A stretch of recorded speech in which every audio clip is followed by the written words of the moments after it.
She kissed a stranger at midnight on New Year's Eve and disappeared into the crowd. He spent a month searching for her. When he finally found one blurry photo showing her employee badge, he did something insane.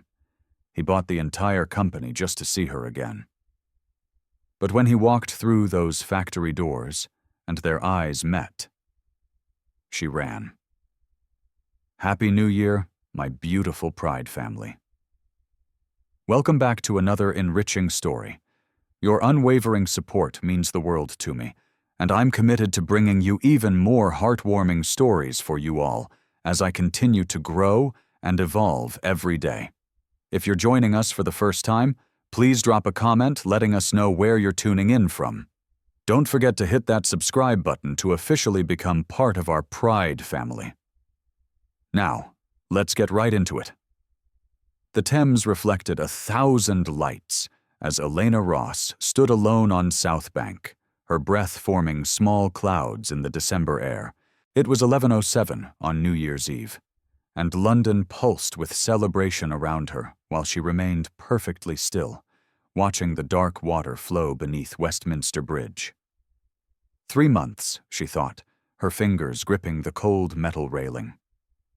3 months since she'd stepped off a plane with nothing but a suitcase and terror in her chest. 3 months since she'd escaped Miami, escaped Marcus Thorne's fists and the particular kind of prison that wore the mask of love.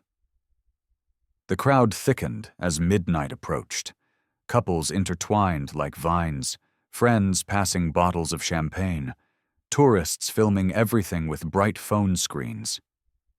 Elena felt the loneliness like a physical weight pressing down on her shoulders, making her small. She'd come here to feel something, anything other than the numbness that had settled into her bones. The fireworks would be beautiful, people said. A new beginning, they promised. She wanted desperately to believe them. At 11:23, she felt it. A presence to her left, warm and solid in the chaos. She didn't turn her head, didn't acknowledge it, but her entire body became aware. Someone was watching her, not the casual glance of a stranger in a crowd, but focused attention, deliberate and intense. Her heart kicked against her ribs, fear mixing with something else, something she'd thought Marcus had killed in her forever. Curiosity. The minutes crawled. 11:31, 11:45. The presence remained, constant as a lighthouse beam. Elena risked a glance from the corner of her eye and saw him. Tall, perhaps 6'2", with dark hair slightly disheveled by the wind. American, she thought, though she couldn't say why she knew. Something about the cut of his coat, the confident way he occupied space. He wasn't looking at the river or the London Eye or the gathering fireworks crew across the water. He was looking at her. Their eyes met for half a second before Elena jerked her gaze back to the Thames, her pulse hammering. She should leave. That was the smart thing, the safe thing. Strange men who stared weren't to be trusted, but her feet stayed planted, and beneath the fear, something warm unfurled in her chest. When was the last time someone had looked at her like that? Like she was worth watching, worth staying near? 11:58. The crowd began to count, voices rising in anticipation. 60, 59, 58. Elena felt him move closer, not touching, not speaking, just existing in her orbit. She could smell him now, cedar and something crisp, expensive. Her hands trembled on the railing. 45, 44, 43. She turned her head. He was right there, perhaps 2 feet away, and up close he was devastating. Sharp jaw, eyes that looked dark in the dim light but held flecks of gold from the street lamps, and an expression that was both confident and vulnerable, asking a question without words. 30, 29, 28. He took 1 step closer. She didn't move away. 15, 14, 13. His hand lifted slow enough that she could refuse, and his fingers brushed her cheek with the lightness of a question mark. Elena's breath caught, Every instinct screamed danger, but her body betrayed her, leaning infinitesimally toward his touch. 5, 4, 3. He kissed her as the countdown continued. "Happy New Year!" The crowd cheered while their lips were still locked on each other. The sky exploded in gold and silver. It started soft, tentative, his lips barely grazing hers as if testing whether she'd shatter. But Elena made a sound, small and desperate, and something in both of them broke open. His hand slid into her hair, hers clutched the front of his coat, and the kiss deepened into something that felt like drowning and breathing at the same time. She tasted champagne on his tongue, though she didn't know if he'd been drinking or if that was just the flavor of celebration in the air. His other arm wrapped around her waist, pulling her close, and she went willingly, pressed against his chest like she could climb inside his warmth and stay there. The fireworks continued their symphony overhead, but Elena heard nothing except the thundering of her own heart and the small, shattered noise he made when she kissed him back harder. 3 months of numbness burning away in the heat between them. When they finally broke apart, both gasping, his forehead rested against hers. His eyes, she could see now, were hazel, more gold than brown, and they held wonder. "I just needed to do that. Thank you," he said, his voice rough and American and confirmed. Boston, maybe, with that particular clip to his consonants. Elena opened her mouth, but no words emerged. What could she possibly say? "I'm glad I could help. Who are you? Please don't let me go." The crowd jostled them, surging forward to get better views of the fireworks.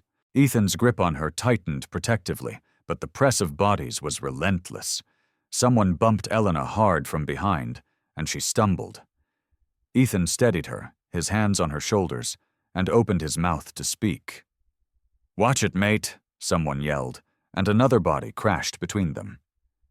Elena blinked, disoriented by the chaos, and when her vision cleared, Ethan was 3 feet away, then 5, then 10.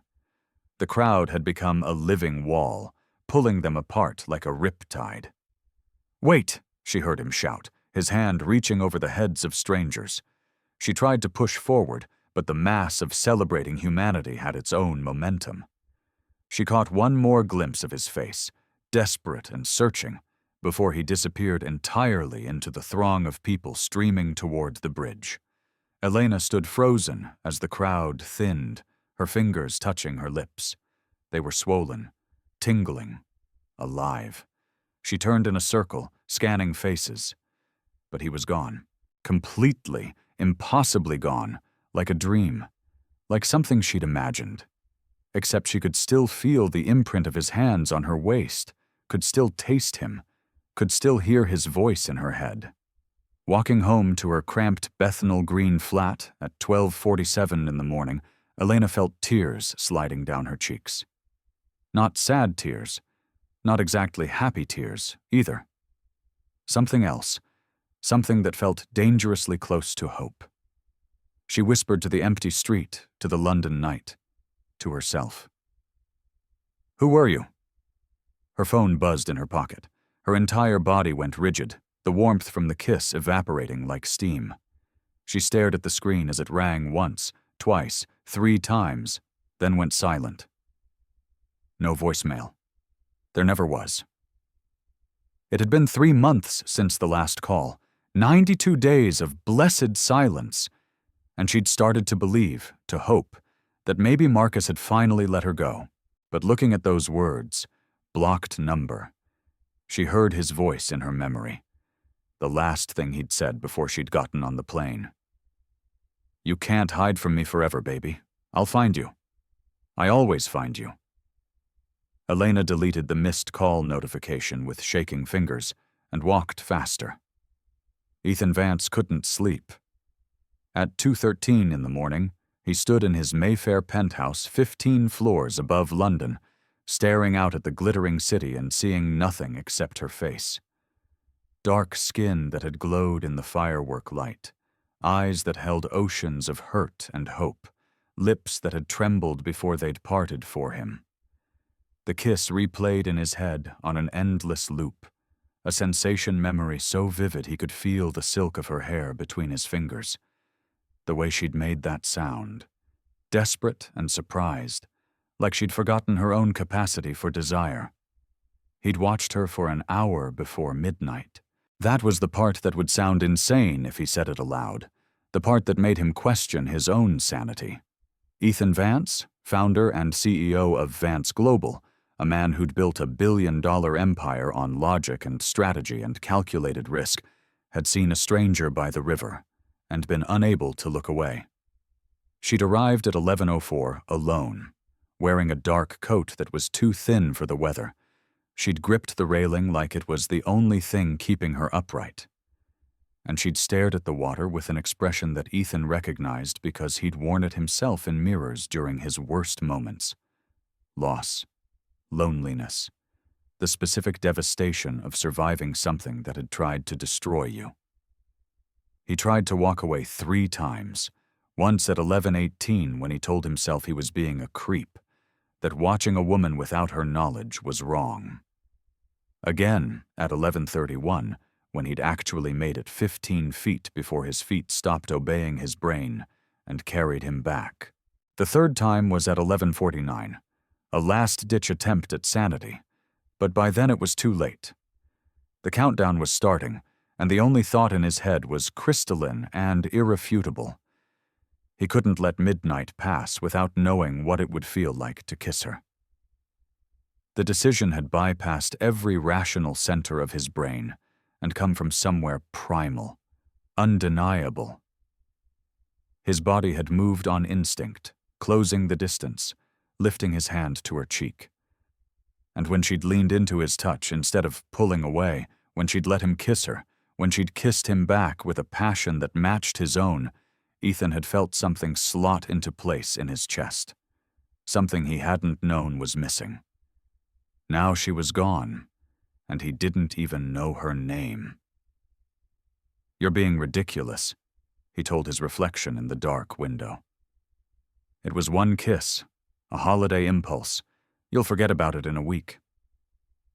But even as he said the words, he knew they were a lie. That kiss had been the realest thing he'd felt in years, maybe ever. And the woman, the mystery woman with sad eyes and a mouth that tasted like hope, she wasn't someone he could forget. She was someone he needed to find.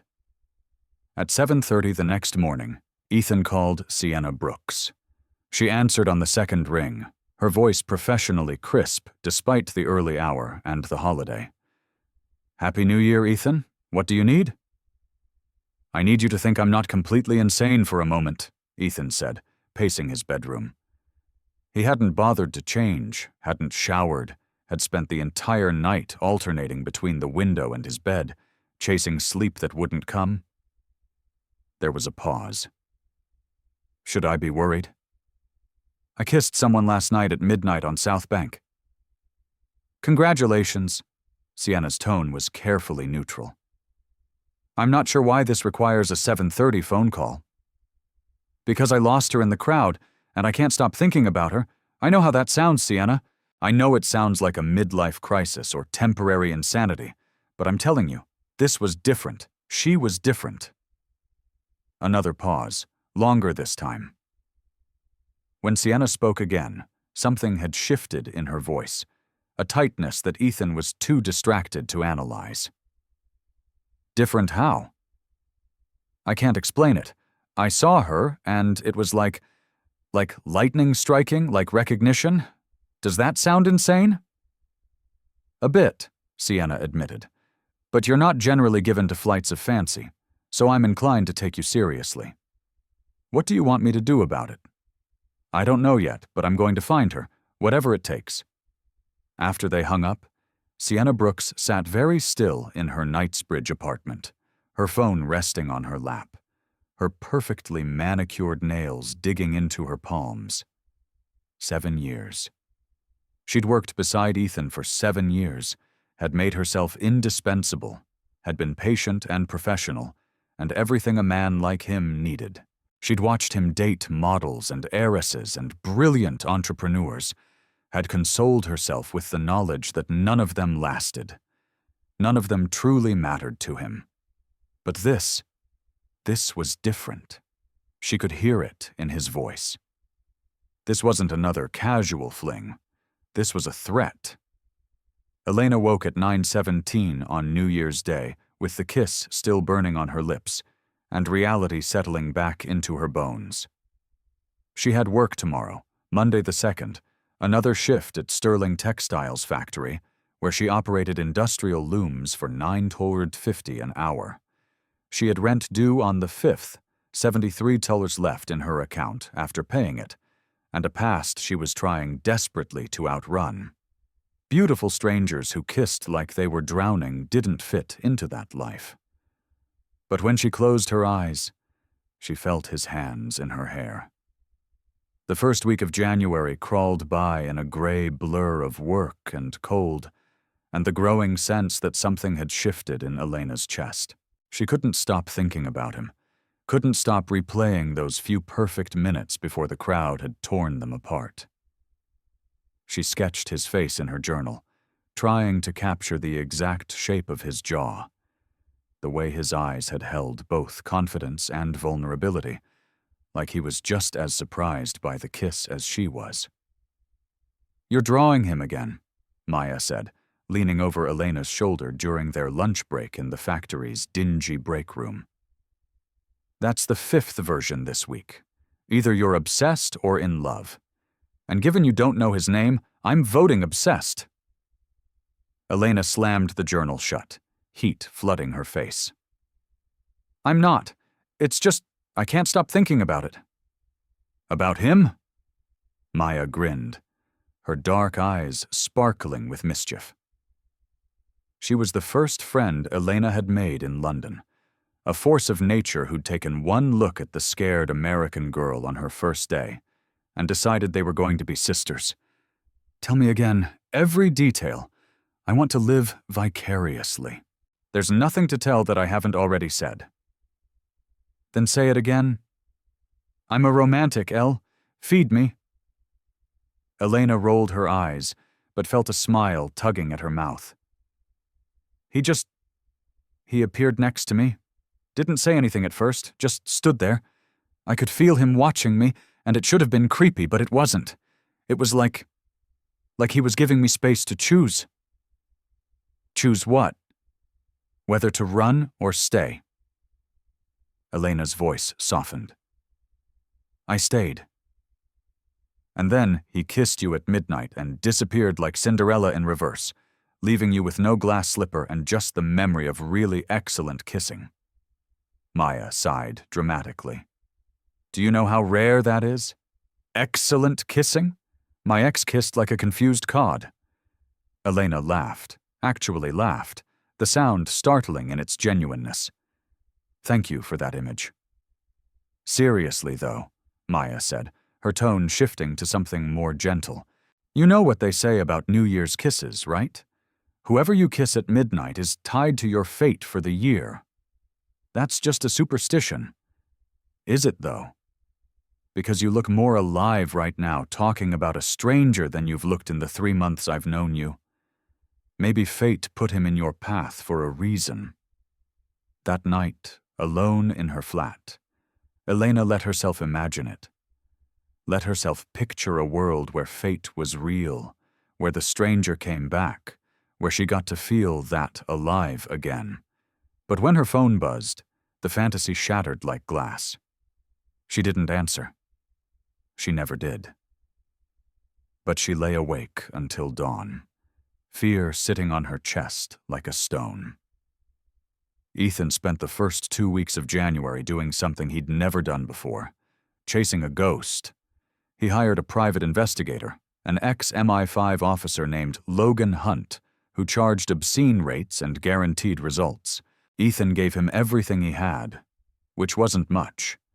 The location, the time, a detailed physical description that Ethan had apparently memorized down to the small scar on her left eyebrow and the way her hair had caught the firework light. I'll need you to understand that finding one woman in a city of 9 million people with no name, no photo, and only a general description is close to impossible," Logan said in their first meeting at Ethan's office. "Then we start with the possible and work our way up," Ethan replied. "I want you to pull security footage from every camera on South Bank between 11 p.m. and midnight on New Year's Eve. Traffic cameras, business security, tourist footage, everything. That's tons of hours of video. Then hire people to help you review it. Money isn't an obstacle. Time is." Logan studied him with the assessing gaze of someone who'd made a career reading people. "You really care about finding this woman?"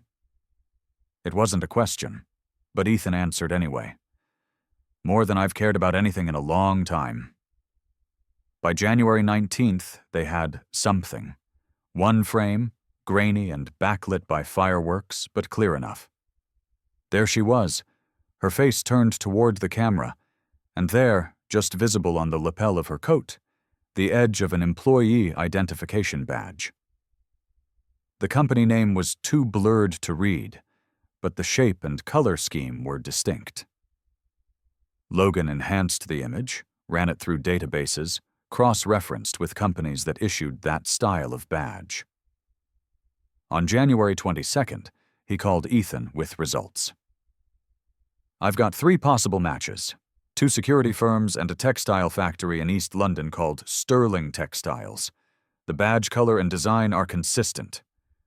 "Start with the factory," Ethan said immediately, something in his gut telling him that was right. A factory would explain the worn quality of her coat, the way she'd stood by the river like someone who worked with her hands and carried exhaustion in her bones. "What do you want me to do if I confirm she works there?" Ethan was quiet for a long moment. "Nothing yet. Just find out if she's there. I'll handle the rest myself."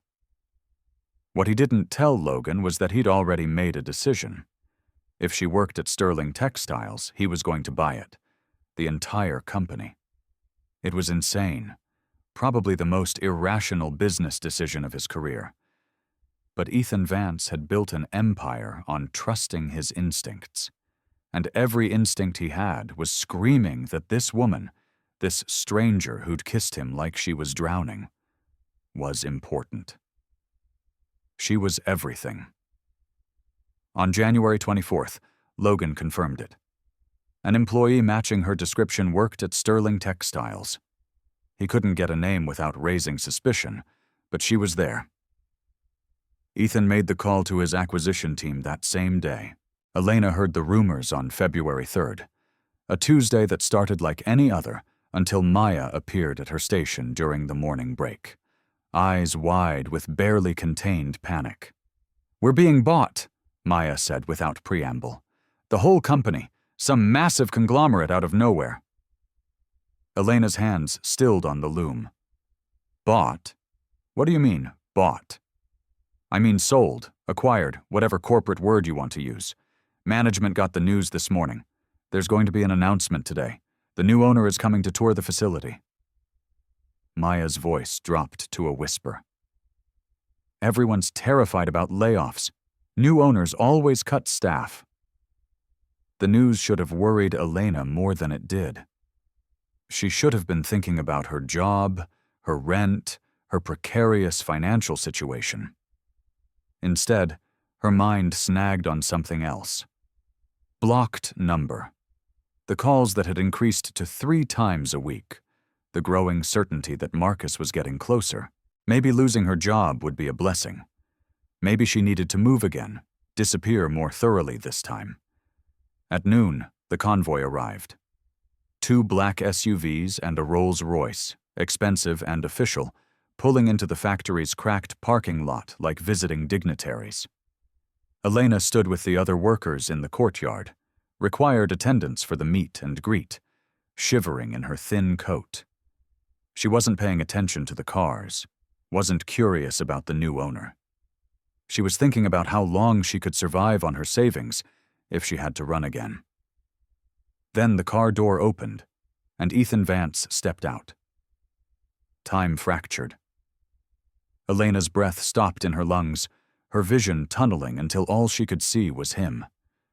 Taller than she remembered, broader in the shoulders, wearing a suit that one could tell was luxury. He looked every inch the billionaire, powerful and polished, surrounded by executives in equally expensive clothes. And then his eyes swept the crowd and landed on her. She watched recognition hit him like a physical blow. His entire body went rigid, his expression cycling through shock, disbelief, and then something that looked like pure, unfiltered joy. He took a step toward her, his hand lifting slightly like he was going to call out. Elena couldn't move, couldn't breathe, couldn't process what was happening. The stranger from New Year's Eve was here, at her workplace, staring at her like she was a miracle. A woman appeared at Ethan's elbow, blonde and elegant in a cream pantsuit, her hand touching his arm with familiar ease. She said something Elena couldn't hear, and Ethan's attention was forcibly redirected toward the factory entrance. But he kept looking back, his eyes searching the crowd, trying to find her face again. Elena didn't give him the chance. She slipped backward through the press of bodies, using her co-workers as cover. And when she reached the edge of the crowd, she ran. Not toward the factory, but toward the back exit, the service road, anywhere that wasn't here. Her mind was chaos. He bought the factory. That's what this was.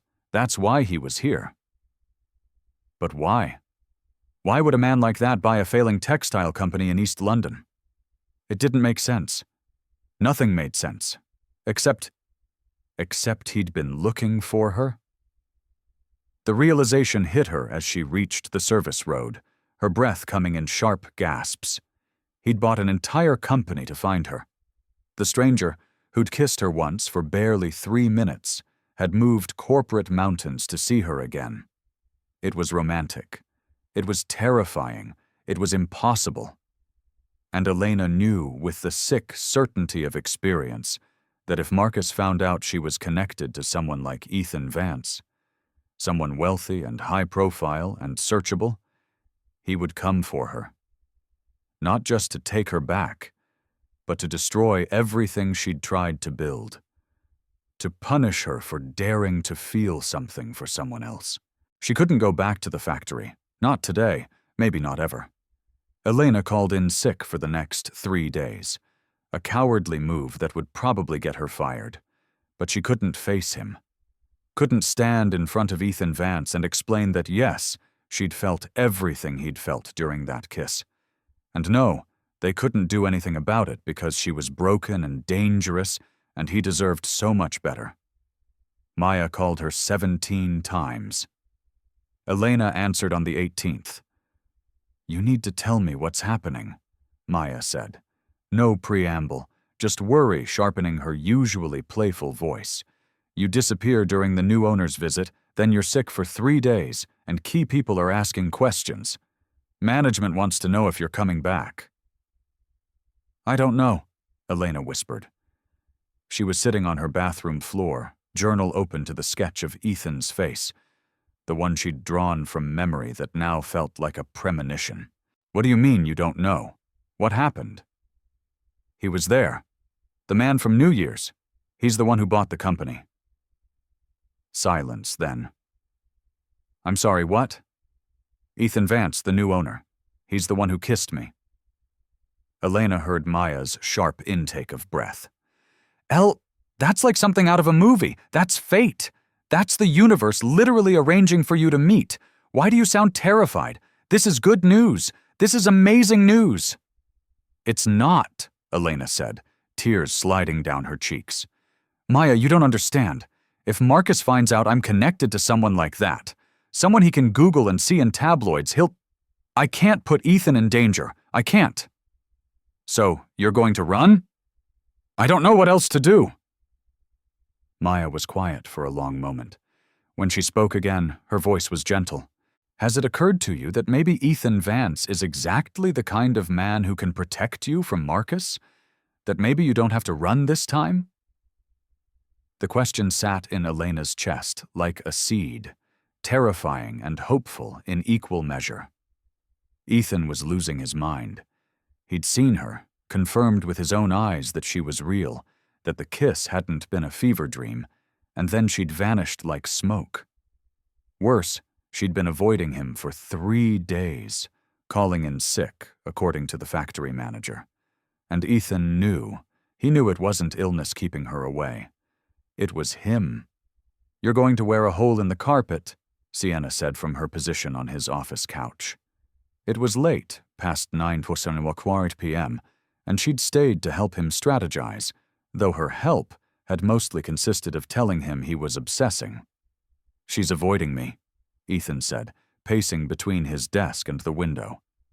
"Why would she avoid me unless she didn't feel what I felt?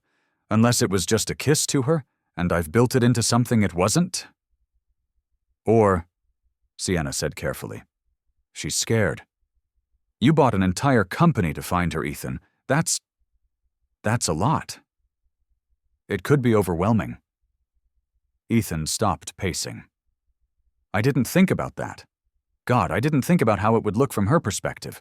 She probably thinks I'm some obsessed stalker." "Are you not?" Sienna's tone was light, teasing, but something brittle lived underneath it. I don't know what I am. I just know I need to talk to her. I need to know her name, hear her voice, understand why she ran on New Year's and why she's running now." Sienna stood, smoothing her skirt with precise movements. "Then go to the factory tomorrow. Wait for her. Don't let her run this time." Ethan met her eyes, grateful. "Thank you, Sienna. I know I'm being ridiculous." "You're being human," she said softly. "It's actually nice to see." After Sienna left, she sat in her car in the parking garage for 11 minutes, hands gripping the steering wheel until her knuckles went white. She'd pulled Elena Ross's employee file that afternoon, had read every detail of the woman who was dismantling 7 years of patient waiting. Domestic abuse survivor, restraining order, fled Miami 3 months ago. The information sat in Sienna's mind like ammunition. She wasn't proud of the thoughts forming there, wasn't proud of the plan taking shape. But love, or what she'd convinced herself was love, made people do desperate things. If Elena Ross believed she was dangerous to Ethan, she'd run on her own. No villain required, just truth, delivered at the right moment, in the right way. Sienna started her car and drove home, already composing the words she'd say when the time came. The next day, Ethan arrived at Sterling Textiles, determined to wait as long as it took. But the factory was closed. The parking lot empty except for a security guard, who informed him that they weren't open on Sundays, and most workers wouldn't return until Monday morning. So Ethan went back on Monday, and Tuesday, and Wednesday. Each time, Sienna had somehow scheduled tours of other facilities, meetings with other departments, anything that kept him away from the textile floor where Elena worked. He was getting frustrated, suspicious even, but Sienna was smooth, her excuses reasonable, and Ethan had trusted her for 7 years. He didn't know he was being managed. On February 10th, a Thursday, Ethan's patience broke. He arrived at the factory unscheduled and alone, and walked directly to the textile floor. Sienna was in meetings across town, couldn't intercept him, and for the first time since the acquisition, Ethan had clear access. The floor was massive, loud with the rhythm of industrial looms, warm with the heat of machines and bodies. Ethan walked between the stations, scanning faces, his heart hammering against his ribs. Workers glanced at him, curious and nervous, the boss walking among them unannounced. And then he saw her, last station on the right, head bent over her work, dark hair pulled back in a bun, wearing the same thin coat she'd worn on New Year's Eve. She hadn't noticed him yet, focused on the fabric threading through her machine, and Ethan stopped breathing. She was real. She was here. She was so beautiful it hurt to look at her. He crossed the space between them, his footsteps lost in the machine noise. She must have sensed his approach because her head lifted, and their eyes met across 10 feet of concrete floor. The world stopped. Ethan watched a dozen emotions flicker across her face. Shock, recognition, fear, longing, desperation. Her hands trembled, fingers stilling on the loom. He stopped 10 feet away, giving her space, not approaching closer without permission. When he spoke, he had to raise his voice over the machines, but he kept it soft, reverent. "It's really you."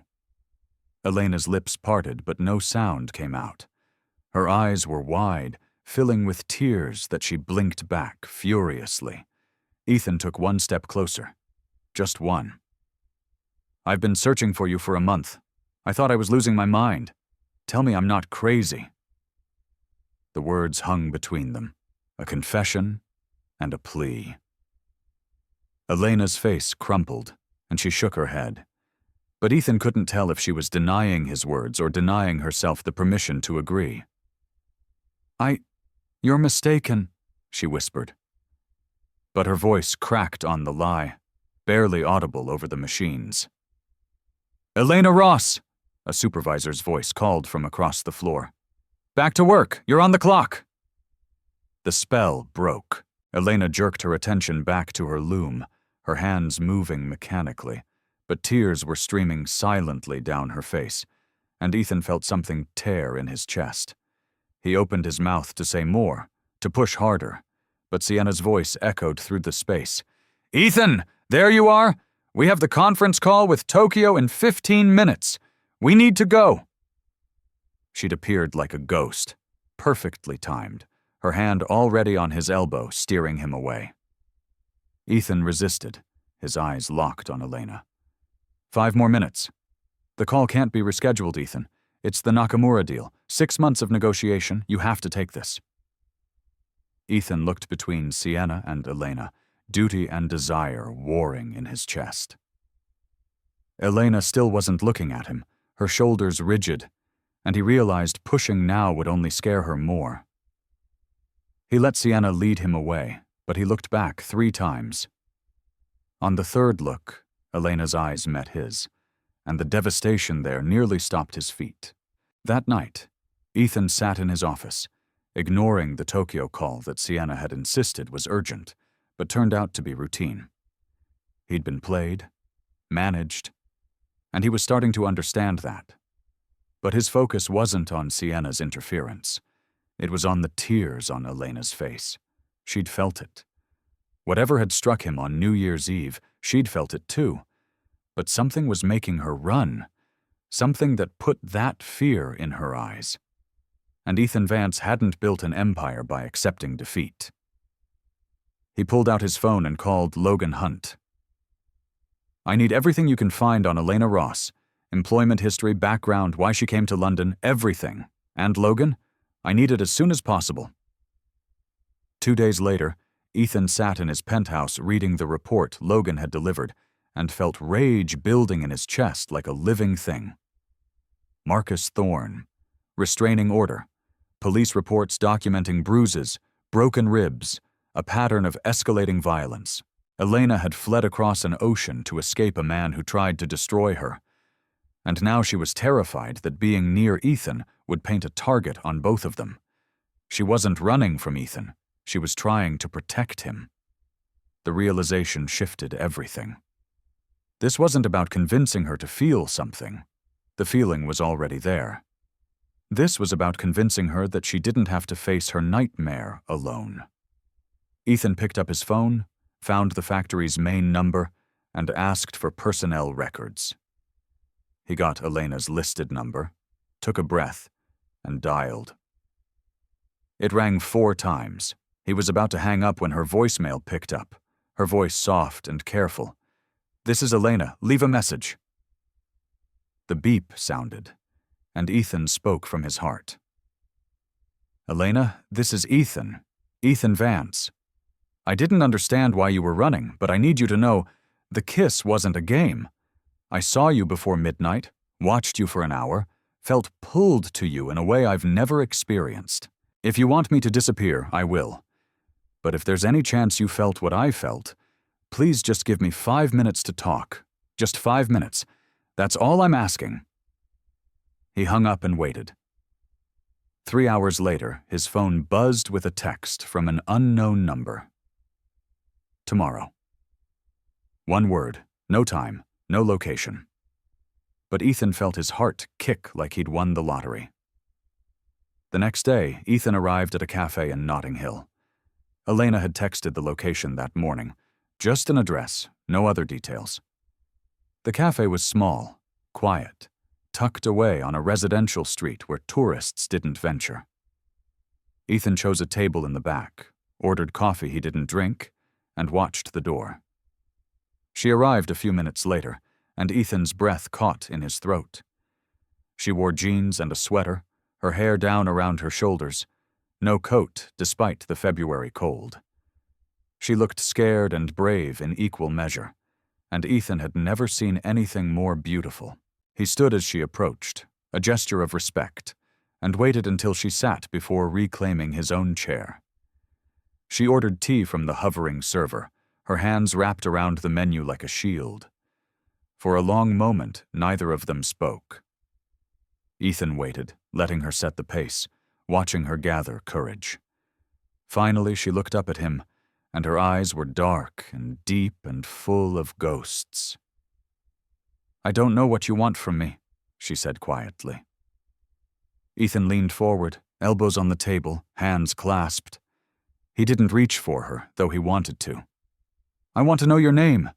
I mean, I know it now, Elena Ross, but I want to hear you tell me. I want to know why you were standing by the river on New Year's Eve, looking like you were saying goodbye to something.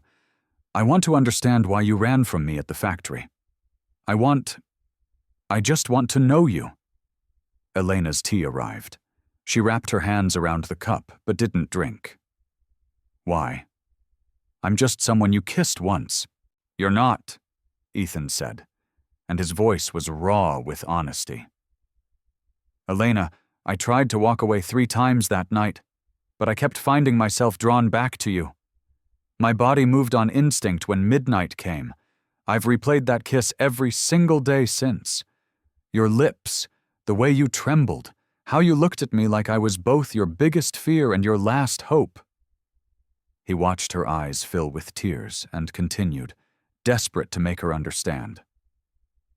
"I've been in boardrooms my entire adult life, negotiating, strategizing. This isn't that. This is me wanting to tell you that I haven't stopped thinking about you for a single moment, that I bought your factory. Yes, because it was the only way I could find you. And I know that sounds insane, maybe even frightening, but I need you to understand. I've never done anything like that. I've never felt anything like what I felt when I saw you." A tear escaped down Elena's cheek. She wiped it away angrily. "You don't know what you're saying. You don't know me. You don't know what I'm running from." "Then tell me," Ethan said gently. "Help me understand." And slowly, haltingly, Elena did. She told him about Miami, about Marcus, about the relationship that had started sweet and turned poisonous. She described the first time he hit her, how she'd made excuses, how it had escalated. She told him about the final night, the one that had sent her to the hospital and finally given her the courage to run. She explained about the restraining order, the fear, the calls that had started again after 3 months of silence. She didn't mention Marcus's name, didn't give Ethan ammunition to go after him, but she painted enough of a picture. And when she finished, her voice was barely a whisper. "I'm not whole. I'm broken and I'm scared, and you deserve someone who isn't either of those things." Ethan did reach for her then, his hand hovering above hers on the table, asking silent permission. She stared at his hand for a long moment, then nodded, barely a movement. His warm hand covered her trembling one, and the touch was electric, grounding, safe. "You're not broken," he said firmly. "You survived something horrific. That doesn't make you broken, Elena. It makes you strong." "I'm not," she protested, but her hand turned under his, their fingers threading together like they'd done it 1,000 times before. Yes, you are, and I want to be someone you can trust. I want you to know that I see you, not your past, not your scars, but you, the woman who stands by rivers watching fireworks, the woman who kissed me like she was remembering how to hope. That woman, Elena, that's who I'm here for." They sat like that, hands linked across the table while her tea went cold and his coffee sat untouched. Ethan told her about growing up in Boston, about his parents' messy divorce, and how it had made him afraid of commitment, about building his company from nothing and the loneliness of success. He described New Year's Eve from his perspective, how he'd seen her and felt struck by lightning. Elena listened, her defenses crumbling with every honest word, every vulnerable admission. This man, this powerful, successful, beautiful man, was offering her something she'd thought was lost forever. A chance, a choice, a new beginning. When the cafe owner gently informed them they were closing, it was already 6 p.m. They'd been talking for nearly 4 hours, and it felt like minutes. Outside on the darkening street, they stood awkwardly, neither wanting to leave. "Can I see you again?" Ethan asked, his hands in his pockets like he was restraining himself from reaching for her. Elena knew the smart answer, the safe answer. She should say no, should protect him from the disaster of her life. But she'd spent 3 months being smart and safe and lonely. "Yes," she whispered. Ethan's smile could have lit the entire city. "Tomorrow? I have work, but after work, I'll pick you up." Elena nodded, and before she could second-guess herself, she stood on her toes and kissed his cheek. Brief, chaste, but Ethan's eyes closed like she'd given him something precious. "Thank you," she said, "for not giving up on finding me." "I couldn't," Ethan replied simply. "You made me want to be someone worthy of your trust. I'll spend every day proving I am if you let me." That night, Elena lay in bed, replaying every word, every look, every moment of Ethan's hand holding hers. For the first time in months, when her phone buzzed at 11:53 p.m., an unknown number, she didn't feel only fear. She felt anger. Anger that Marcus was trying to steal this from her, this fragile, beautiful thing growing between her and Ethan. She didn't answer the call, but she didn't delete it either. She saved it, started keeping a record, evidence. Maybe Maya was right. Maybe she didn't have to run this time. Ethan picked Elena up after her shift on February 14th, Valentine's Day, though neither of them mentioned the significance. He drove them to the South Bank, retracing their steps from New Year's Eve, and they walked along the river as the sun set over London. "This is where I first saw you," Ethan said, stopping at the exact spot where Elena had stood 6 weeks earlier. "Right here, you were gripping the railing, and I was standing there." He pointed to a spot 20 feet back, "trying to convince myself to leave." "Why didn't you?" Elena asked. "Because you looked like I felt lost and found at the same time. And I just wanted to know if you felt as alone as I did." "I did," Elena admitted. "I was thinking about how I'd run away from everything I knew, and I still didn't feel safe. I was wondering if I'd ever feel safe again." Ethan turned to face her fully. "Do you feel safe right now?" Elena met his eyes, those hazel eyes that held gold in the streetlight. "With you? Yes. Terrifyingly, yes." He asked if he could kiss her, proper this time, with permission. Elena breathed, yes. And when his lips met hers, it was different from New Year's Eve. Slower, deeper, full of intention and promise. No crowd to tear them apart, no chaos, just them and the river and the promise of something real. When they broke apart, both breathless, Ethan rested his forehead against hers. "I know this is fast," he said. "I know we barely know each other, but Elena, I feel like I've been looking for you my entire life and I didn't even know you existed." "I feel it too," she whispered. "It terrifies me, but I feel it. They spent the next 2 days in a dream. Ethan took her to a botanical garden on February 15th, a hidden gem tourists never found, and they sat in a greenhouse surrounded by orchids while Elena sketched, and Ethan worked on his laptop. The comfortable silence felt like they'd done this 1,000 times before. Familiar and easy. "Tell me about your dreams," Ethan said, looking up from his screen. Before everything happened, what did you want?" Elena's pencil stilled on the page. "I wanted to be a fashion designer. I was in art school, had a scholarship. I was going to graduate and start my own line." "What happened?" "Marcus happened. He didn't like me spending time at school, said the other students were bad influences, that my professors were trying to turn me against him. I dropped out to keep the peace. Then I lost the scholarship, and by the time I realized what I'd given up, it was too late." Ethan was quiet for a long moment. When he spoke, his voice was gentle. "Would you design something for me?" Elena looked up, startled. "What?" "Anything. A shirt, a suit, whatever you want. I'd like to see your work, to know that part of you."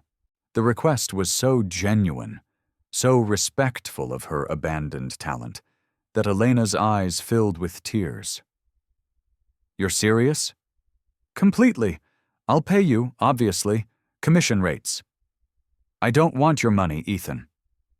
"Then do it because it would make me happy. Because I want to wear something you created and think about you every time I put it on." Elena laughed through her tears. "That's ridiculously romantic. You know that?" "I'm trying very hard to woo you," Ethan said, smiling. "Is it working?" "Yes," Elena admitted. "Yes, it's working." 2 days later, Ethan invited her to his Mayfair penthouse. Elena was intimidated by the opulence, the floor-to-ceiling windows overlooking London, the modern art on the walls. But more than the wealth, she was struck by how impersonal it felt, like a hotel, not a home. "You don't like it," Ethan observed, watching her take in the space. "It's beautiful," Elena said carefully, "but it doesn't feel like you." "That's because it's not, really. I bought it 5 years ago because my realtor said it was a good investment, that a man of my position needed a certain type of residence. But I've never felt at home here. I've never felt at home anywhere, actually." The admission was vulnerable, lonely, and Elena crossed to him without thinking, taking his hand. "Maybe home isn't a place," she said softly. "Maybe it's a feeling." Ethan's fingers tightened on hers. "Is that what this is? This feeling?" "I think it might be." They cooked dinner together, a disaster involving burnt pasta and smoke alarms, and laughed until their sides hurt. After dinner, sitting on Ethan's balcony overlooking the glittering city, the conversation turned serious. Ethan took both her hands in his expression intense. "I know 3 days isn't long enough to say certain things. But Elena, I need you to know I haven't stopped thinking about you for a single moment since New Year's Eve. You make me want to be someone worthy of your trust. And I know you've been hurt. I know you're scared. But I'm not him. I could never hurt you." What would you want to hear from Ethan if you were Elena in this moment? Elena kissed him before he could say more. And this time, it wasn't gentle. It was heated, desperate, weeks of wanting pouring into the press of lips and the tangle of tongues. Ethan made a sound low in his throat and pulled her closer, his hands sliding into her hair the way they had on New Year's Eve. They pulled apart, breathless, both shaking. The chemistry between them was overwhelming, a living current. But Ethan pulled back, his restraint visible. "We should slow down," he said, voice rough. "I don't want to rush you, don't want you to feel pressured." "What if I don't want to slow down?" "Then we still will," Ethan said gently, pressing a soft kiss to her forehead. Because I'm not going anywhere, Elena. We have time. All the time you need. That night, Elena fell asleep on Ethan's couch, and he draped a blanket over her with such tender care that she felt it in her dreams. Safe, protected, cherished. He lifted her and carried her to one of his guest rooms. But in her purse, silenced, her phone lit up with 3 texts from Marcus. I know where you are. I know who you're with. Does he know what a liar you are? She woke up by morning to find him already dressed, standing by the floor-to-ceiling windows with his phone in hand. The tension in his shoulders was visible even from across the room, a rigid set to his spine that hadn't been there when she'd fallen asleep wrapped in his blanket, and his lingering kiss on her forehead. Ethan? Her voice was rough with sleep. He turned, and the expression on his face made her stomach drop. Not anger, but worry. Deep and troubled. I need to show you something, he said, crossing to her. He sat on the coffee table facing the couch, close but not touching, his phone held between them like evidence. I received an email an hour ago. Anonymous sender. Elena sat up, pulling the blanket around her shoulders against the sudden chill that had nothing to do with temperature. What kind of email? Photos of you from Miami, police reports, details about... He paused, choosing his words carefully. About what happened to you, about Marcus Thorne. The name spoken aloud in Ethan's voice felt like a violation. Elena's hands started shaking, her breath coming short and fast. Let me see. Ethan hesitated, then handed her the phone. The email was clinical, brutal in its efficiency. Photos she'd never seen before. Her younger self smiling next to Marcus at some restaurant, at the beach. Images that must have come from his phone or social media before she'd blocked him. Then the police reports, partially redacted, but clear enough. Domestic disturbance, assault and battery, restraining order filed. And at the bottom, a single line of text. Thought you should know who you're really involved with. She's playing you. Elena's vision blurred. She thrust the phone back at Ethan like it had burned her. I never wanted you to see those. I told you what happened, but seeing it like this, it makes it look like I was trying to hide something. Elena, stop. Ethan's voice was firm but gentle. He took her shaking hands in his. I'm not upset about your past. You already told me the important parts. I'm worried because someone is watching us, trying to sabotage this, whatever this is between us. Someone got these documents, found these photos, and sent them to me specifically to cause damage. The fear that had been lurking at the edges of Elena's happiness for 3 days crashed over her in full force. It's him. It has to be Marcus. He's found me. He knows about you, and now he's going to... God, Ethan, you don't understand what he's capable of. Then help me understand. Ethan moved from the coffee table to the couch beside her, close enough that she could feel his warmth. Tell me everything. No more protecting me from the truth. If we're going to handle this, I need all of it. So Elena told him. She told him about the blocked calls that had started again. 3 months of silence broken on New Year's Eve. The same night she'd kissed Ethan. About how the calls had increased in frequency, now coming almost daily. About Marcus's final threat in Miami. His promise that she'd never be free of him. That he'd find her no matter where she ran. Ethan's jaw tightened with each revelation. But he didn't interrupt. Didn't let go of her hands. When she finished, her voice was barely a whisper. He was quiet for a long moment. We need to involve my security team, he finally said. Get you protection. File for a restraining order here in the UK. Contact the authorities in Miami about him violating the original order. No. Elena pulled her hands free, standing abruptly. Ethan, you don't know him. Restraining orders don't work. They just make him angrier. When I filed in Miami, he showed up at my apartment the same night. And that was the night I ended up in the hospital. Legal papers don't stop him. They just give him something else to be furious about. Ethan stood too, his height suddenly overwhelming in the intimate space. So what? We do nothing? We just wait for him to escalate? I leave, Elena said, the words tearing out of her throat. I disappear again. Somewhere he can't connect to you. Somewhere you're safe. Absolutely not. Ethan's voice was sharp, definitive. He closed the distance between them in 2 strides. Elena, look at me. She did, and his eyes were blazing with an intensity that stole her breath.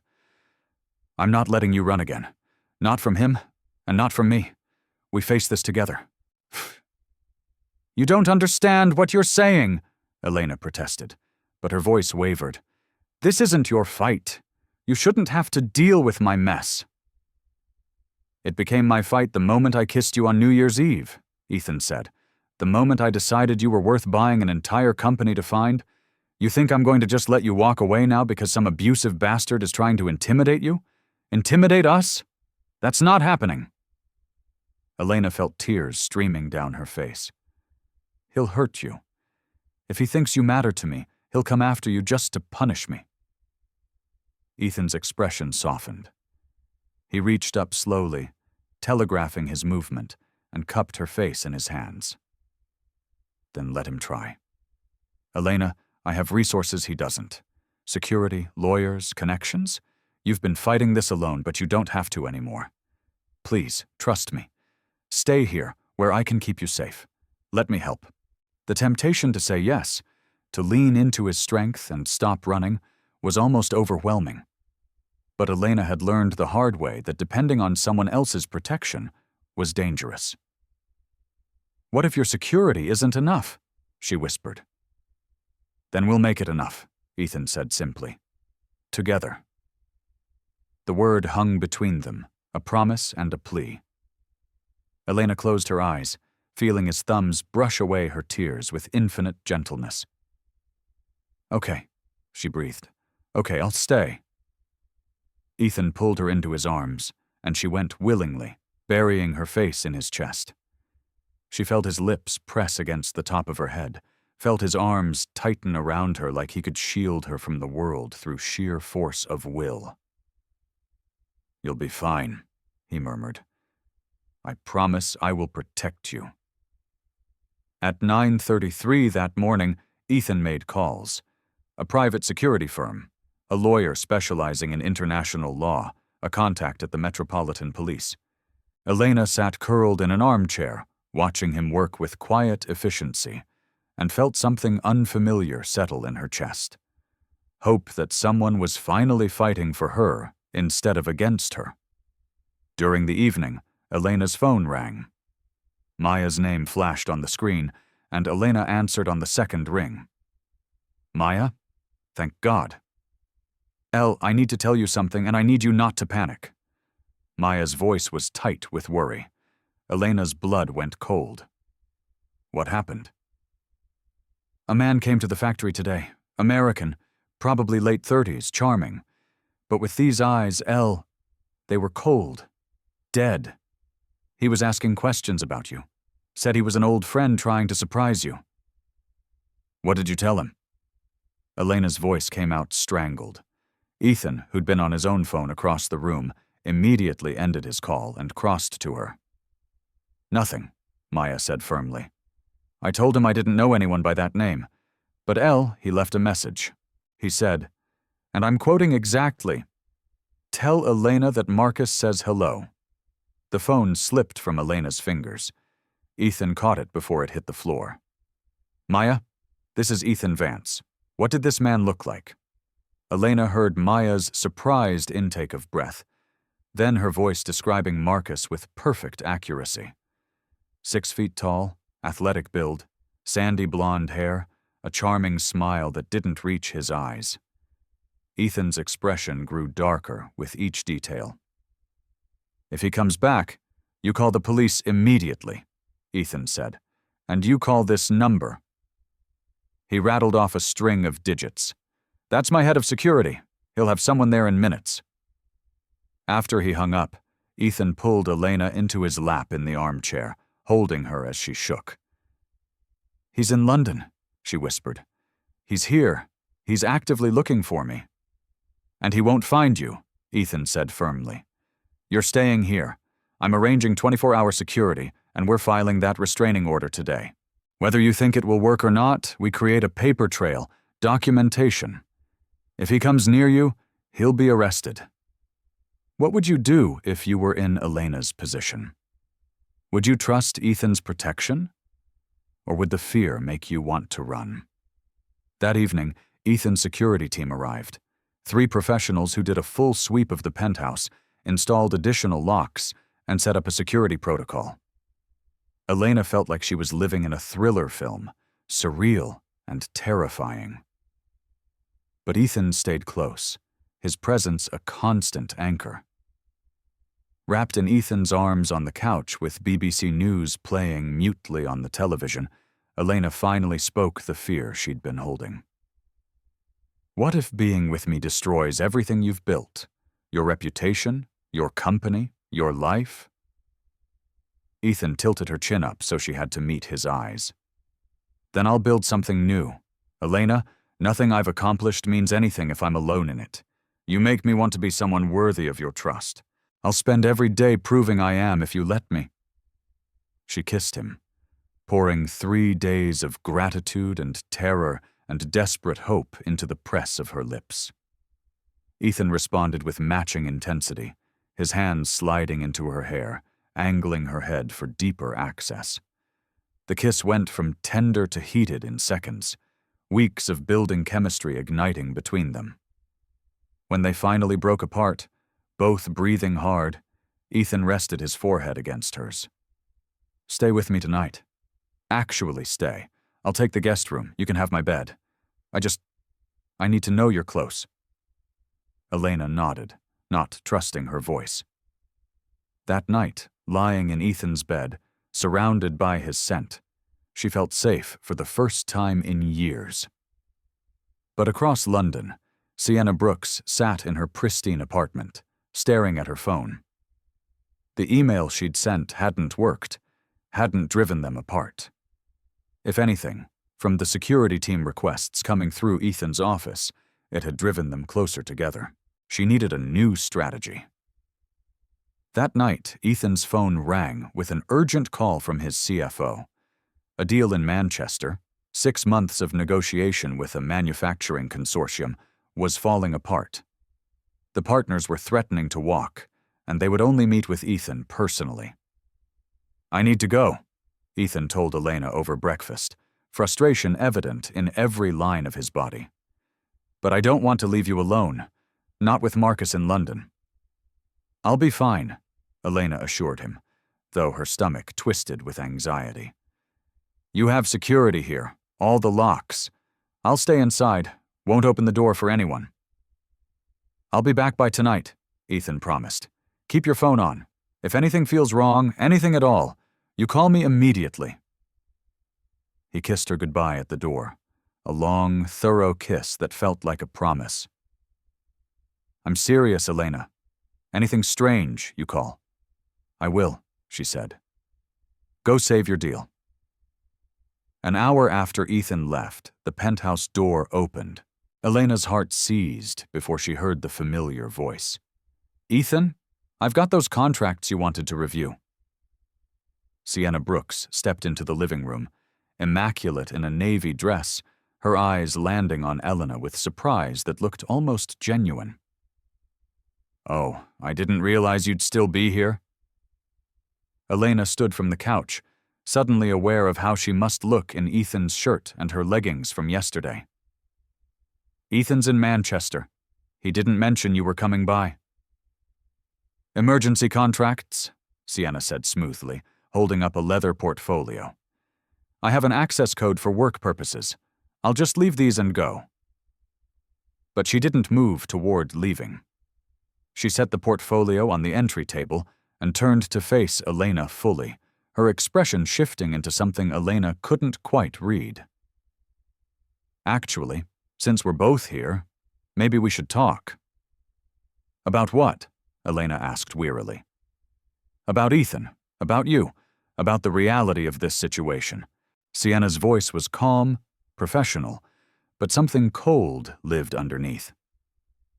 Can we sit? Every instinct told Elena to refuse, to ask Sienna to leave, but curiosity and a sick sense of inevitability kept her rooted. Fine. They sat in the living room, Sienna perched elegantly on the armchair, Elena defensive on the couch. The silence stretched for a long moment before Sienna spoke. How long have you known Ethan? 3 weeks, almost 4, Elena said. Why? I've known him for 7 years. Sienna's smile was perfect, professional. I've been his director of acquisition since he started Vance Global. I've seen him through every business deal, every relationship, every phase of his life. I'm aware you work together, Elena said carefully. Work together, yes, but it's more than that. I know Ethan in ways no one else does. I know how he operates, how he thinks, what he needs. Sienna leaned forward slightly. And I know his patterns with women. Elena's stomach clenched. I don't think I want to hear this. You need to hear this, Sienna said, her voice gentle, almost pitying. Ethan is a good man, a brilliant man, but he has a type of relationship he falls into. It burns bright and fast, intense and all-consuming, and then reality sets in. The novelty fades. He gets bored. He's not bored, Elena protested, but doubt crept into her voice. Not yet, Sienna agreed. Right now, you're a project, a puzzle to solve. You're damaged. You need saving. And Ethan loves to fix things. It makes him feel heroic, valuable in a way that business success doesn't. But Elena, what happens when you're fixed? When you're no longer broken and scared? When you're just a normal woman with normal needs and he's back to his board meetings and international deals? Each word landed like a carefully placed blade, slicing into Elena's deepest insecurities. You don't know what you're talking about, Oysam. Sienna pulled out her phone, swiping through screens before turning it toward Elena. These are tabloid drafts. They'll publish in 3 days unless Ethan's PR team kills them. Elena stared at the headlines. Billionaire's secret girlfriend, domestic abuse survivor, or gold digger? Another read, Ethan Vance hiding relationship with damaged woman, bored concerned. These aren't real, Elena whispered, but they looked terrifyingly authentic. They're very real, Sienna said softly. Investors are nervous. The board has questions. Ethan's reputation is on the line, and it's affecting business. He won't tell you this because he's too kind, too invested in being your savior, but I'm telling you because someone needs to. Elena felt her world tilting. Sienna's voice dropped, intimate and poisonous. If you love him, truly love him, you'll leave before you destroy everything he's built. He's too kind to ask you himself, so I'm asking for him. How much money will it take for you to go back to America? Name your price. The suggestion hit Elena like a slap. You think I'm with him for money? I think you're with him because he makes you feel safe and special and rescued. But Ethan needs more than that. He needs someone who can stand beside him in his world, not someone he has to hide and protect. So I'm offering you a clean exit, money, a fresh start somewhere far from London, and Ethan gets to keep the empire he spent his life building. Elena stood abruptly, rage and heartbreak warring in her chest. Get out. Think about it, Sienna said, standing gracefully. Think about what's best for him, not just what feels good for you. After Sienna left, Elena stood in the middle of Ethan's perfect, impersonal penthouse and felt everything crumble. The tabloids, fake or not, reflected her deepest fears. She was damaged. She was dangerous to Ethan's reputation, and Sienna had known him for 7 years, had seen him through countless relationships. What if she was right? What if Ethan's intensity was just his pattern, and Elena was too broken to see it. She pulled out her journal, the one where she'd sketched Ethan's face, and wrote with shaking hands, "Ethan, you made me believe in new beginnings, and I'll always be grateful for these weeks. But I can't be the reason you lose everything you've built. This isn't goodbye. It's me setting you free. Please don't look for me. You deserve someone whole, someone who fits in your world. I'm sorry I'm not her. E."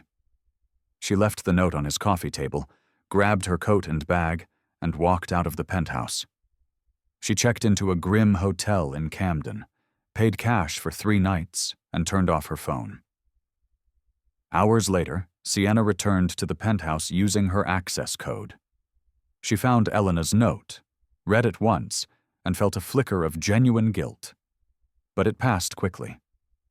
She burned the handwritten note in the fireplace and replaced it with a typed version. "This was a mistake. Forget about me." Cold, impersonal, nothing like Elena's voice, but it would have to do. When Ethan returned, tired from the Manchester meetings but eager to see Elena, he found the typed note and felt his world stop. He sat in his penthouse, holding the note and feeling devastation settle into his bones. The words were wrong. Too cold, too distant. But Elena was gone, her phone off. No trace of where she'd run. He called Maya, who knew nothing. Called his security team, who confirmed Elena had left of her own volition that morning. No one had forced her. No one had threatened her. She'd simply left. Fury replaced grief. Ethan pulled up the penthouse security footage, scanning through the day's recordings. He saw Elena leaving, saw her devastated expression, and he saw Sienna entering. Sienna, who had an access code for work emergencies. Sienna, who'd been in the penthouse for 97 minutes before Elena left. Ethan took his car keys and left. An hour later, he stood in Sienna's office. She looked up from her desk, surprise flickering across her face. "Ethan, what are you doing here? I thought you were in Manchester." "What did you say to her?" His voice was dangerously quiet. "To who?" "Don't play games, Sienna. You were in my penthouse this morning. You talked to Elena. Then she left me this." He threw the typed note on her desk. "What did you say?" Sienna's composure cracked. "I told her the truth, that she's wrong for you, that she'll destroy your reputation, that you deserve better than a broken woman with a violent ex." "You had no right," Ethan bit out. "No right to interfere, no right to speak for me." "Someone had to," Sienna said, standing. Her professional mask was falling away, revealing something raw underneath. "Ethan, I've watched you for 7 years, waited for you, made myself indispensable, and then she appears. This damaged stranger, and in 3 weeks, she has everything I've wanted." The confession hung in the air between them. Ethan stared at her, seeing clearly for the first time. "You love me," he said flatly. "Yes," Sienna admitted. "Is that so impossible to believe? And you sabotaged us. The email about Elena's past, that was you." How do you think Ethan should handle Sienna's betrayal? With anger or understanding? Sienna hesitated, then nodded. "I facilitated it. I thought if you saw her history, you'd realize she's too much risk, too much damage. But it backfired, made you protect her more. So I tried something else." "You manipulated her into leaving," Ethan said, rage building in his voice. "You preyed on her insecurities, her trauma, and you drove her away." "I gave her an out," Sienna countered. "I gave her a choice to do what's best for you." "You gave her your poison disguised as concern." Ethan's voice was ice. "Sienna, you're fired. Effective immediately. And if you ever contact me or Elena again, I will destroy you professionally. Do you understand?"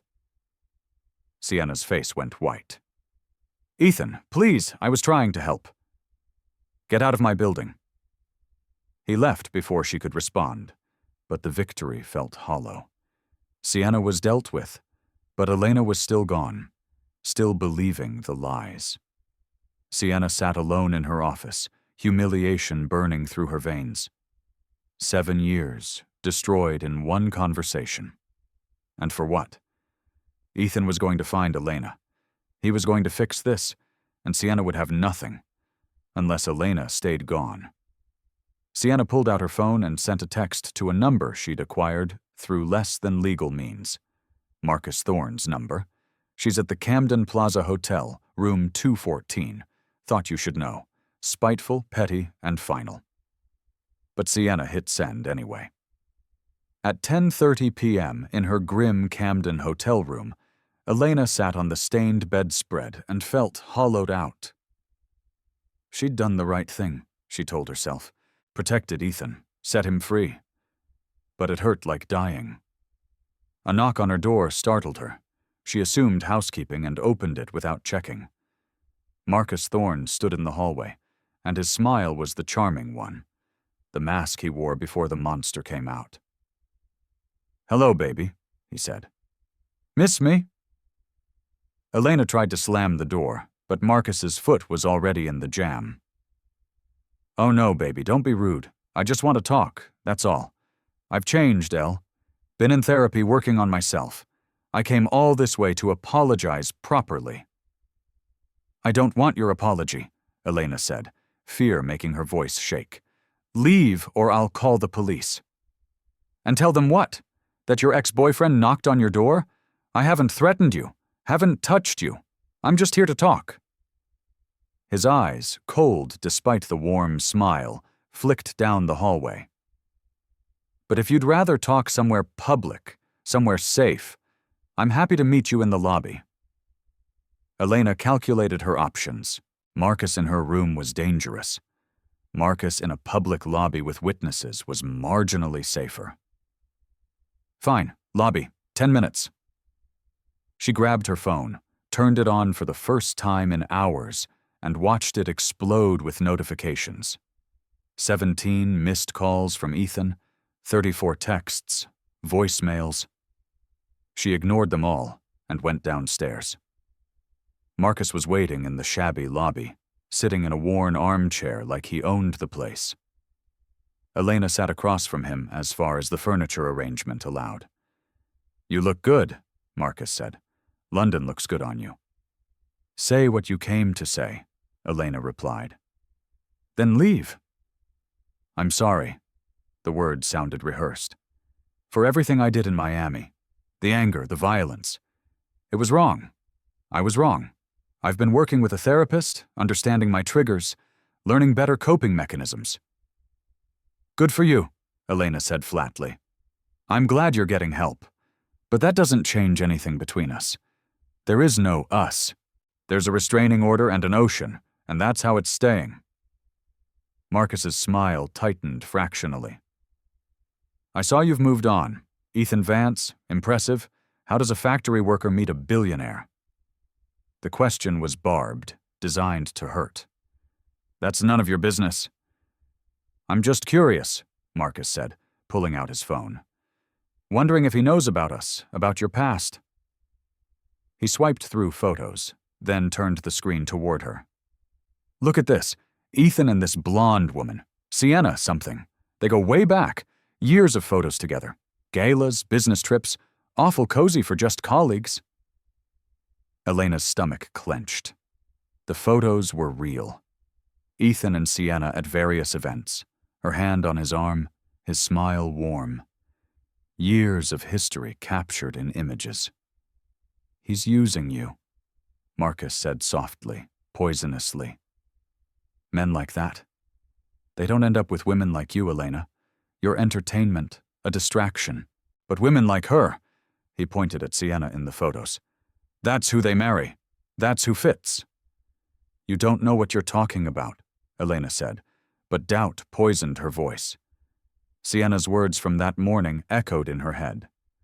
At that moment, across the lobby, the door burst open and Ethan Vance strode in, his expression wild with worry until his eyes landed on Elena. Then he saw Marcus, saw Elena's tears, and his entire demeanor shifted into something protective and dangerous. "Elena," he said, his voice cutting across the lobby. "Are you okay? Did he hurt you?" Elena's eyes met Ethan's across the shabby space, and something in her chest cracked open. He'd found her. Of course he'd found her. She shook her head. No. Ethan's attention shifted to Marcus, recognition and rage flickering across his face. "Take your hand off her." Elena realized Marcus's hand was on her shoulder, possessive and threatening. She tried to shake it off, but his grip tightened. "We're just talking," Marcus said, standing but keeping his hand on Elena. "Old friends catching up?" Ethan crossed the lobby in 4 strides. "I got your note. I don't believe you wrote it. But even if you did, even if you want to leave, I need to hear it from you, not on paper." Elena opened her mouth, Sienna's script ready on her tongue. She would tell Ethan she was wrong for him, that she'd ruin him, that he should forget her. But the words wouldn't come. Because they were lies. She started.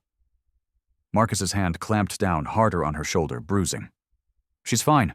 She doesn't need you playing hero, Vance." Ethan's eyes went dangerous. "Take your hand off her. Now." Marcus sneered, making a comment about billionaires thinking they could buy anything, including damaged women. But Ethan ignored him entirely, his focus only on Elena. "Tell me," Ethan said again, softer. "Tell me you don't feel this." Marcus, sensing he was losing control, grabbed Elena's wrist and pulled hard toward the exit. The grip was painful, familiar, everything she'd run from. Ethan moved before Elena could blink. He broke Marcus's hold with one sharp movement and put himself physically between them, his body a wall. "Touch her again, and I'll have you arrested," Ethan said, his voice deadly calm. The hotel manager appeared with security, alerted by the commotion. Marcus, not wanting police involvement, backed toward the door with a final threat. "This isn't over, Elena. We're not over."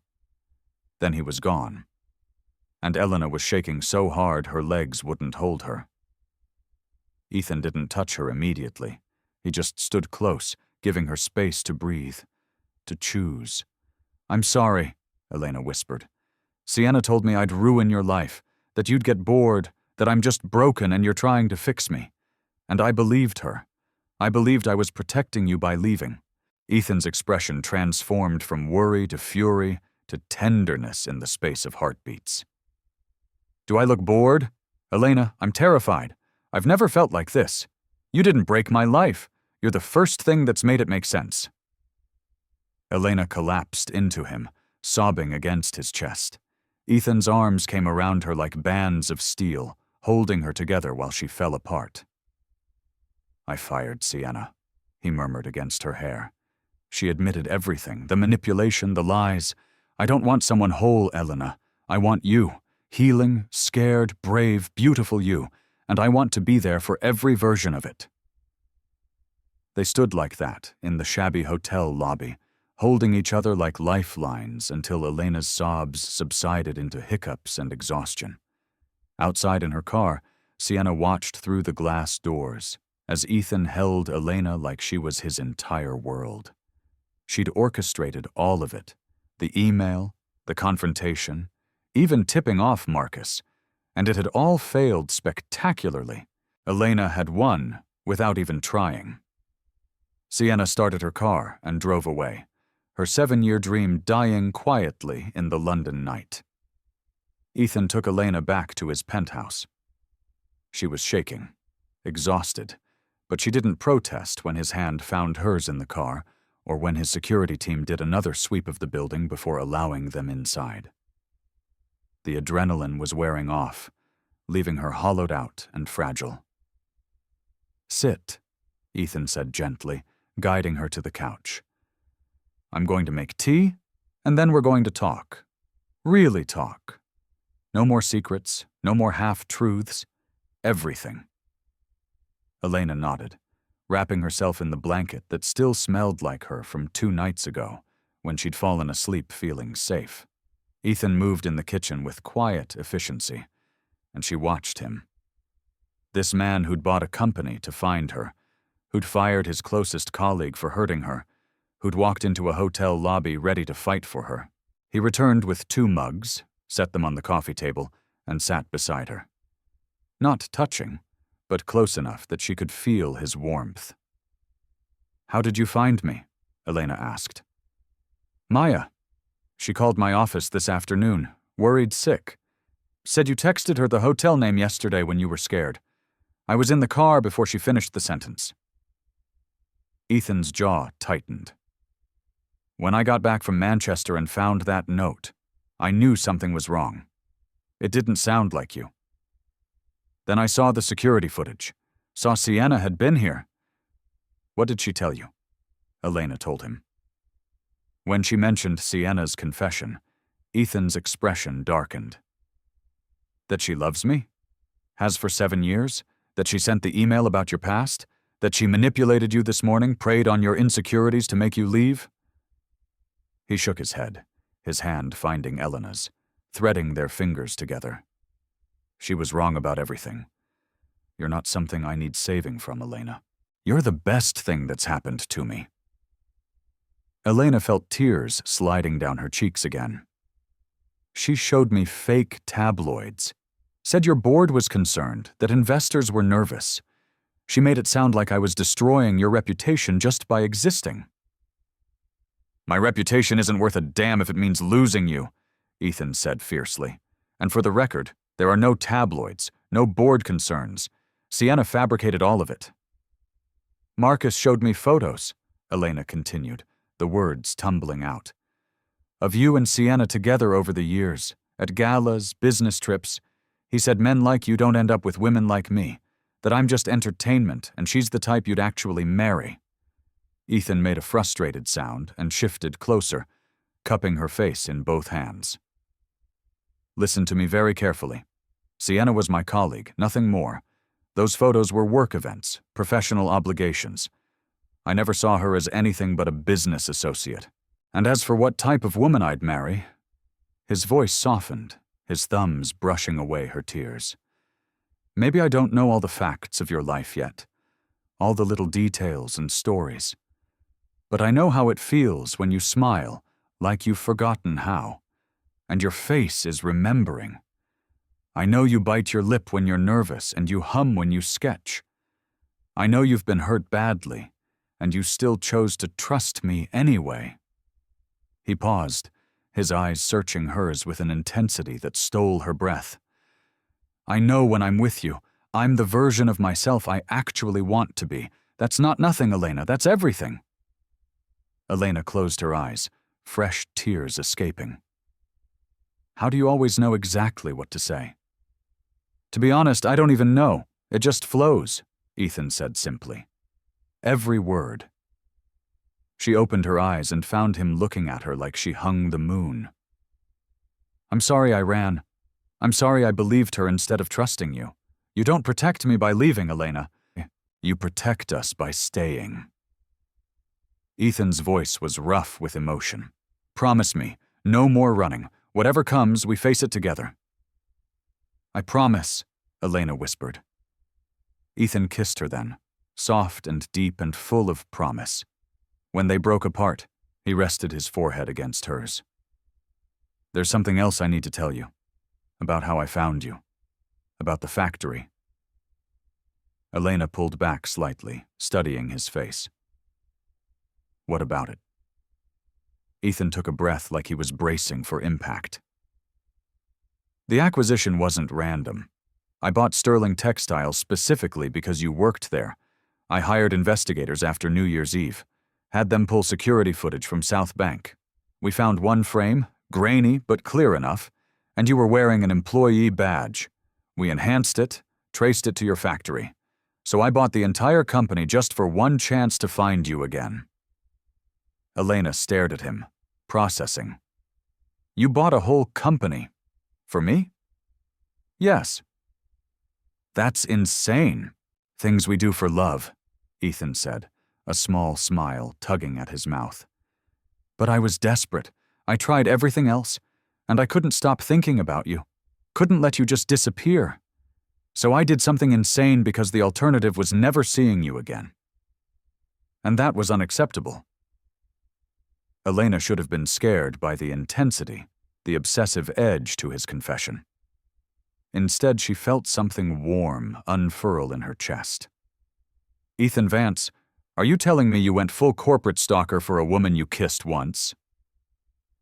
I prefer creatively resourceful, Ethan said, his smile widening.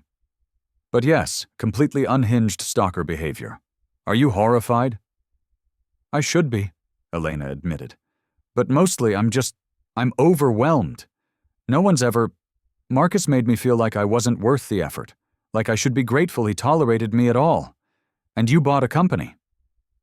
Ethan's expression turned serious.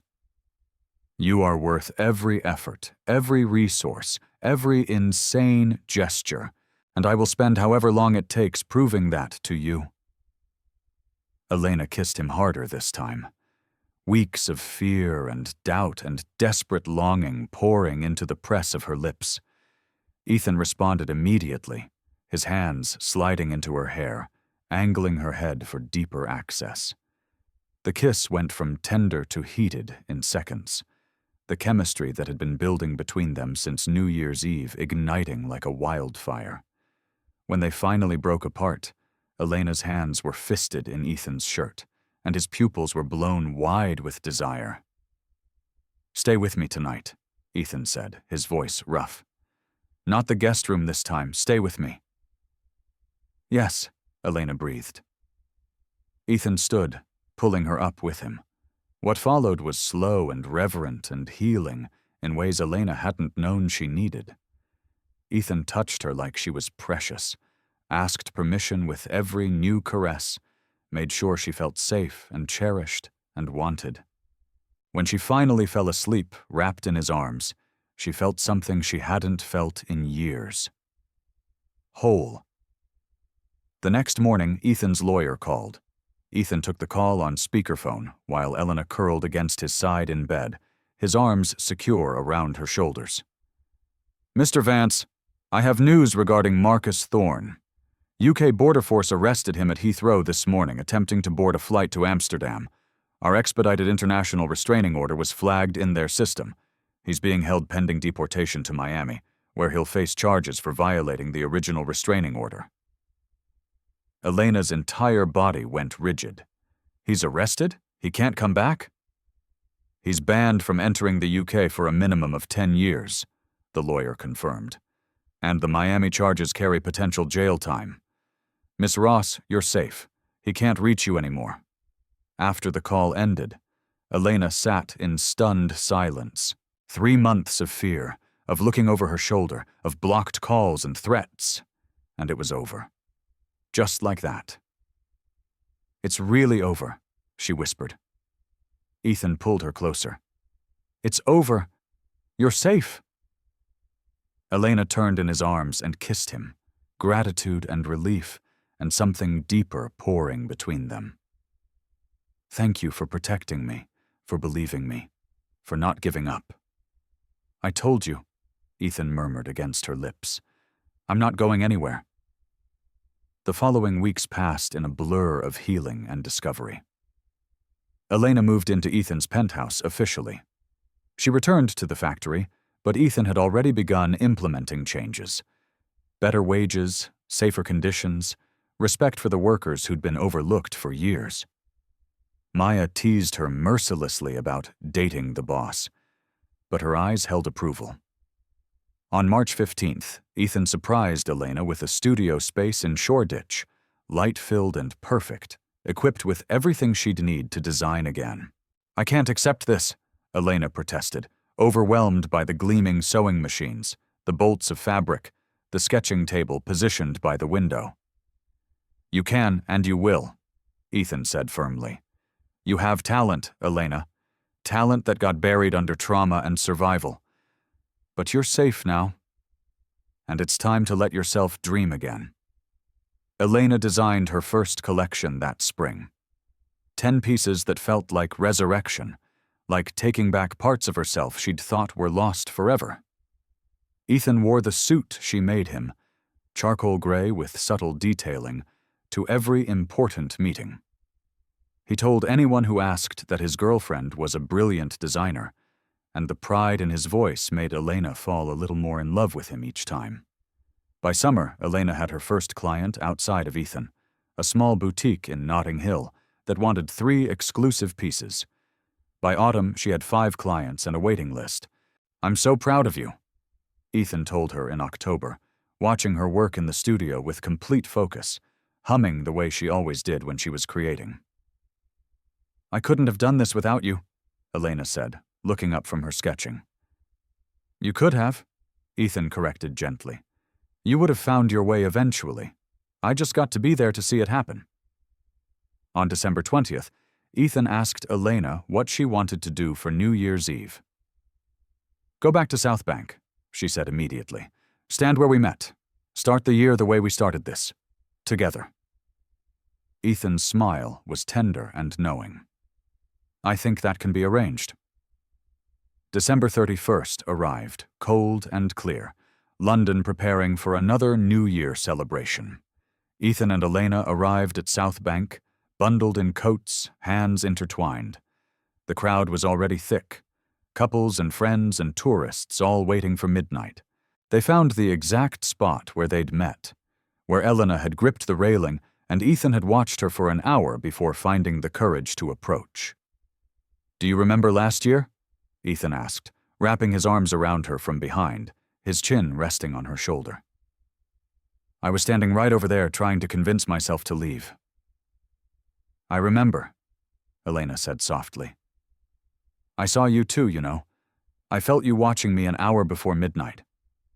I was too scared to turn around, but I hoped you'd come closer." Ethan turned her in his arms, surprise and wonder on his face. "You knew I was there?" "I felt you," Elena corrected, "like gravity pulling at me. That kiss, Ethan, I wanted it as much as you did. I was just too broken to admit it then. And look at you now. Look at everything you've accomplished this year. Your designs, your clients, your strength. You're extraordinary." Elena felt tears prick her eyes, but they were happy tears. "This year, you gave me a reason to believe in fate, in second chances, in the idea that sometimes the right person finds you when you least expect it. You've made every single day of this year the best of my life." The crowd around them began counting down. 60, 59, 58. Ethan reached into his pocket. 45, 44, 43. He dropped to one knee. The crowd nearby gasped, phones coming out to capture the moment, but Elena only saw him. 30, 29, 28. Ethan pulled out a ring, simple and perfect, a single diamond that caught the streetlight like a captured star. 20, 19, 18. "Elena Ross," Ethan said, his voice clear and strong despite the chaos around them. "Just like how I've made this year the best year for you, you've also made every single day of this year the best of my life. Will you marry me?" 10, 9, 8. Elena was crying, nodding, pulling him up. "Yes, 1,000 times yes. 5, 4, 3. Ethan slipped the ring on her finger. 2, 1. "Happy New Year!" The sky exploded in gold and silver, and Ethan kissed her as the Thames reflected 1,000 lights, and the crowd cheered around them. This time, when they kissed, surrounded by celebrating strangers just like a year ago, Ethan didn't disappear into the crowd. This time they walked into the new year hand in hand toward a future they'd build together. 6 months later, on a warm June evening, Elena stood backstage at a fashion show in a converted warehouse in East London. Her first real show, 25 pieces, months of work. She was terrified and exhilarated in equal measure. The show began. Models walked the runway wearing her designs, fabric and vision made real. The audience, small but important, local fashion bloggers, boutique owners, and one very major buyer from Selfridges watched with interest. In the front row, Ethan Vance sat with undisguised pride on his face, his eyes tracking every piece, every model, but always coming back to the wings where he knew Elena was watching. When the final model walked, the show coordinator pushed Elena gently towards the runway. "Go take your bow." Elena walked out on shaking legs, the applause washing over her like a wave. She looked at the audience, at the faces showing genuine appreciation for her work, and felt something settle in her chest. This was who she was always meant to be. Her eyes found Ethan in the front row. He was on his feet, applauding harder than anyone, and when their gazes met, he mouthed 3 words. "I love you." She mouthed them back. This man, who'd bought a company to find her, who'd protected her from her demons, who'd given her the space and support to remember how to dream. After the show, as guests mingled and Elena accepted congratulations with flushed cheeks and disbelieving smiles, Ethan found her in the crowd. He pulled her aside to a quiet corner, his hands framing her face. "You were magnificent," he said. "Watching you up there, seeing what you've created, Elena, I have never been more proud of another human being." "Thank you," Elena whispered. "For everything. For finding me, for keeping me, for believing I could do this when I didn't believe it myself." "I didn't do anything," Ethan said softly. "This was all you. Your talent, your hard work, your courage. I just got to witness it." Elena kissed him long and deep, not caring who saw. When they broke apart, Ethan's eyes held that familiar heat, the chemistry that still ignited between them like lightning. "Take me home," Elena said. "I want to celebrate properly." Ethan's smile turned wicked. "With pleasure, soon-to-be Mrs. Vance." For goy, they left the show hand in hand, and as they walked to Ethan's car under the June stars, Elena thought about the woman she'd been a year and a half ago. Broken, terrified, running. That woman had stood by the Thames on New Year's Eve, convinced she'd never feel safe or whole or loved again. That woman had been wrong. Sometimes the right person finds you in the chaos. Sometimes a midnight kiss changes everything. Sometimes running away leads you exactly where you needed to be. And sometimes, if you were very lucky, love didn't just heal you. It helped you remember who you'd always been underneath the pain. Elena squeezed Ethan's hand as they drove through London, her ring catching the streetlights, her heart full to bursting. She was home, finally, completely, impossibly home. Not in a place, but in the feeling of his hand in hers, his smile when he looked at her, his unwavering belief that she was worth fighting for. That was home, and it was everything.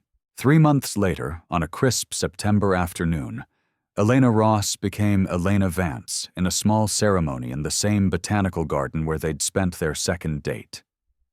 Maya stood as her maid of honor, crying through the entire ceremony. Ethan's best man, his college roommate flown in from Boston, elbowed him when his voice cracked, saying his vows. "I promise to spend every day proving I'm worthy of your trust," Ethan said, his eyes locked on Elena's. "I promise to protect you, support you, and love you through every triumph and every fear.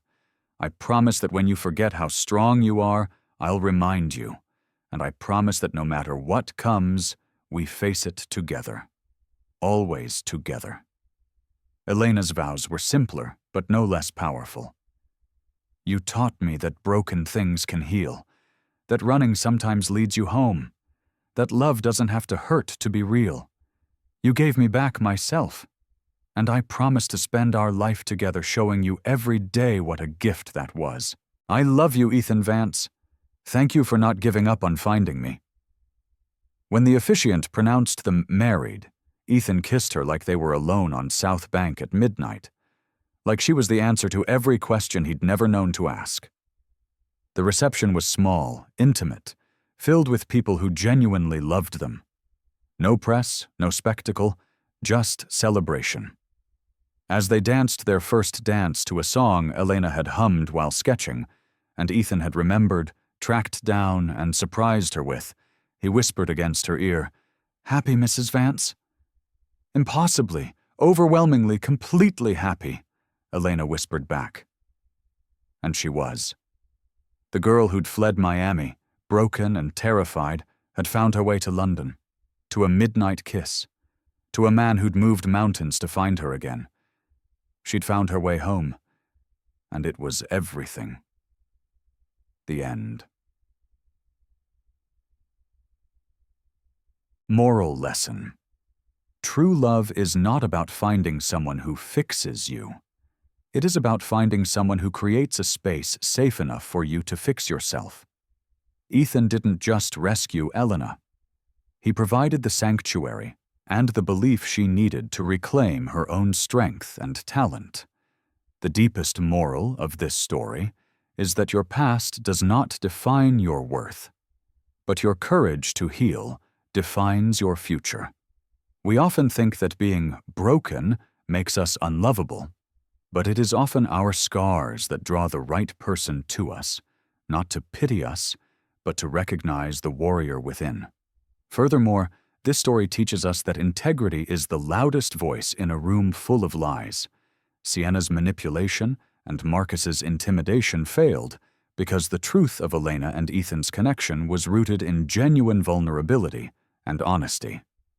When you find someone who is willing to buy the company to find you, meaning someone who sees your value when you are at your lowest, hold on to them, but never forget that the most important person to find in the wreckage of your past is yourself.